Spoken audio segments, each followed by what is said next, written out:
হঠাৎ করে বাসায় মেহমান চলে আসলে আমরা অনেকে চিন্তা করি চায়ের সাথে কি দেয়া যায়, অথবা বেবিদের টিফিনে নতুনত্ব আনতে এই স্ন্যাক্সটি তৈরি করে দিতে পারেন।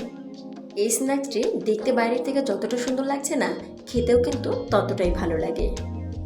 যাদের ঘরে বেবি আছে তাদের তো নিত্য নতুন নাস্তা তৈরি করতে হয়, আর একঘেয়েমি নাস্তার স্বাদকে বদলে দিয়ে এইরকম একটা রেসিপি তৈরি করতে পারেন।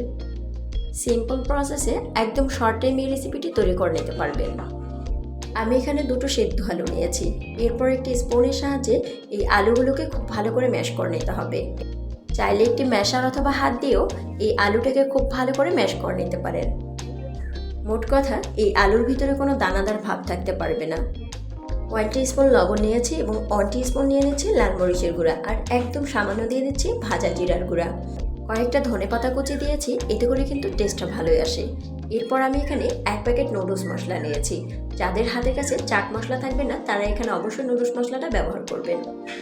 1/4 কাপ নিয়ে নিচ্ছি ময়দা। ময়দার পরিবর্তে কর্নফ্লাওয়ার ব্যবহার করলে কিন্তু রেজাল্টটা আরও ভালো পাবেন, খেতে কিন্তু বেশ ক্রিস্পি হবে। এরপর কোনো রকম পানি ছাড়া সবগুলো উপাদানকে খুব ভালো করে মিশিয়ে নিতে হবে।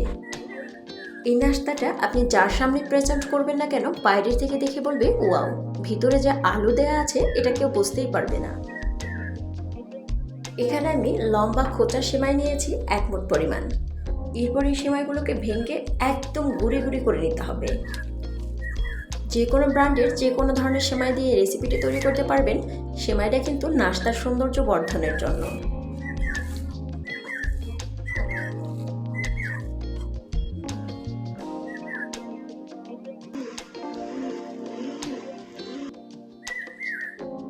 একটা ডিম নিয়ে নিচ্ছি। এই নাস্তাটা কোট করার জন্য অবশ্যই একটা ডিম প্রয়োজন। এই ডিমের পরিবর্তে আপনি চাইলে সেম প্রসেসে এখানে সামান্য একটু ময়দা গুলে নিতে পারেন। একদম সামান্য দিয়েছি গোলমরিচের গুঁড়া এবং স্বাদমতো লবণ দিয়েছি।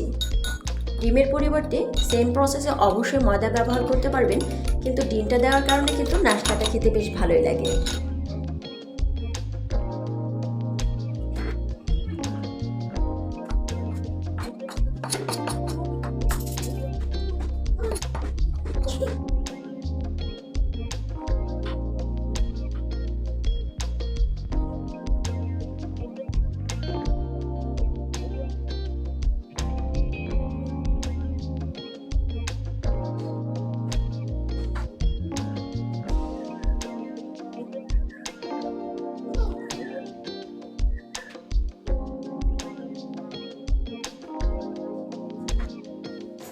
আপনার পছন্দ মতো যে কোনো ধরনের শেপ দিয়ে এই নাস্তাটি তৈরি করতে পারবেন। যেভাবেই তৈরি করেন না কেন, ভিতরের টেস্ট এবং বাইরের সৌন্দর্য কিন্তু একই রকম থাকবে।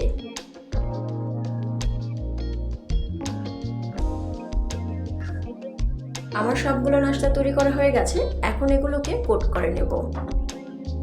ফার্স্টে ডিমের মিশ্রণে খুব ভালো করে চুবিয়ে নিতে হবে। এরপর ডিমের মিশ্রণ থেকে তুলে নিয়ে সেমাইয়ের মিশ্রণে দিয়ে খুব ভালো করে কোট করে নিতে হবে।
একটা ফ্রাই প্যানে পর্যাপ্ত পরিমাণে তেল নিয়েছি। তেলটা কিন্তু একদম হাই হিটে গরম করে নিই। হাই হিটে গরম করার ফলে কিন্তু নাস্তার ব্যাক সাইডে যে সেমাইগুলো রয়েছে এগুলো তেলে দেওয়ার সাথে সাথে পুড়ে যাবে।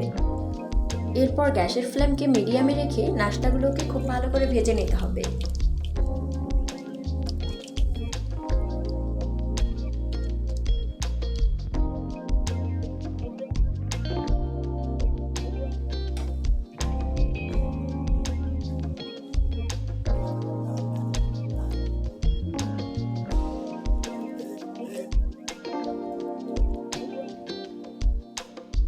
এই সুন্দর এবং সহজ রেসিপিটি বাসায় একবার ট্রাই করার অনুরোধ করছি।